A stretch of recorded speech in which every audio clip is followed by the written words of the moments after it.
নমস্কার সবাইকে, মিঠাই little world চ্যানেলে আপনাদের সবাইকে স্বাগতম। আজকে একটা আমি মাছের ফ্রাই রেসিপি নিয়ে চলে এসেছি। দেখুন, এই মাছের ফ্রাই রেসিপিটা খুব ভালো লাগবে। আশা করি আপনাদের ভালো লাগবে। কারণ সবসময় তো ঝাল-টাল এসব ভালো লাগে না, তাই এরকম ফ্রাই করে খেলে ভালো লাগবে। এটা হচ্ছে পমফ্রেট মাছের ফ্রাই। পমফ্রেট মাছের ফ্রাই করার জন্য যা নিয়ে নিয়েছি, নুন হলুদ মাখিয়ে প্রথমে মাছটাকে আমি রেখে দিয়েছিলাম। তারপরে বেশ কিছুটা লেবুর রস মাখিয়ে নিচ্ছি, কারণ এই ফ্রাইতে যতটা লেবুর রস দেওয়া যাবে, মানে একটু পরিমাণের থেকে একটু বেশি দিলে বেশ টেস্টটা ভালো হয়। ভালো করে লেবুর রসটা মাখিয়ে নিচ্ছি। তারপরে নিয়ে নিয়েছি আদা রসুনের পেস্ট, সেটাকেও একটু বেশি পরিমাণে দিতে হবে, কারণ এটা যেহেতু সি ফিশ, তাই জন্য একটু আদা রসুনের পেস্টটা বেশি দিলেই ভালো টেস্ট হয়। তারপরে দিয়ে দিচ্ছি একটু সর্ষের তেল।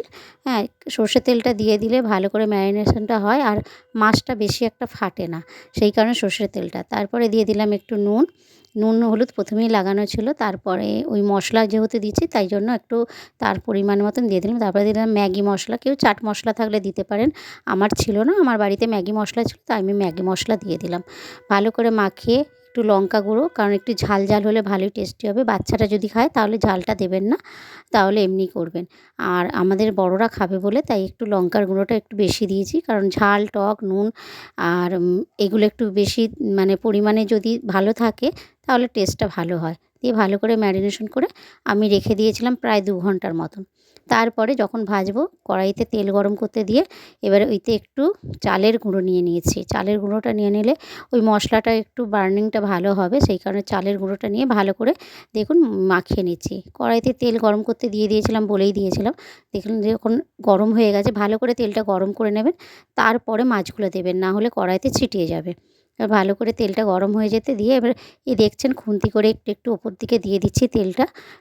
কারণ যেহেতু আমরা বাড়িতে ভাজছি, অনেকটা তেল নষ্ট হবে, এই জন্য আমি একদম ডুবো তেলে ভাজছি না। তারই মধ্যে একটুখানি তেল দিয়েছি, সেই জন্য এরকম করে করে তুলে নিতে হবে। দিয়ে ভালো করে এপিঠ ওপিঠ লাল করে ভেজে আমি তেলটাকে ঝরিয়ে ভালো করে তুলে নিচ্ছি। হয়ে গেল আমার পমফ্রেট মাছের ফ্রাই।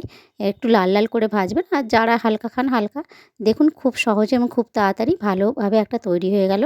এটা আপনারা এমনি সন্ধেবেলাও স্ন্যাক্সের মতনও খেতে পারেন, বা গরম ভাতে বা কোনো কিছু পোলাও টোলাও খেলেও তাতেও খেতে পারেন। দেখবেন, বাড়িতে বানিয়ে দেখবেন, আশা করি ভালো লাগবে। যদি ভালো লাগে আমার এই ভিডিওটা, ব্যাস, তাহলে একটা লাইক, কমেন্ট আর শেয়ার করে দেবেন। আর যদি পারেন আমার চ্যানেলটাকে একটু সাবস্ক্রাইব করে দেবেন। Thank you.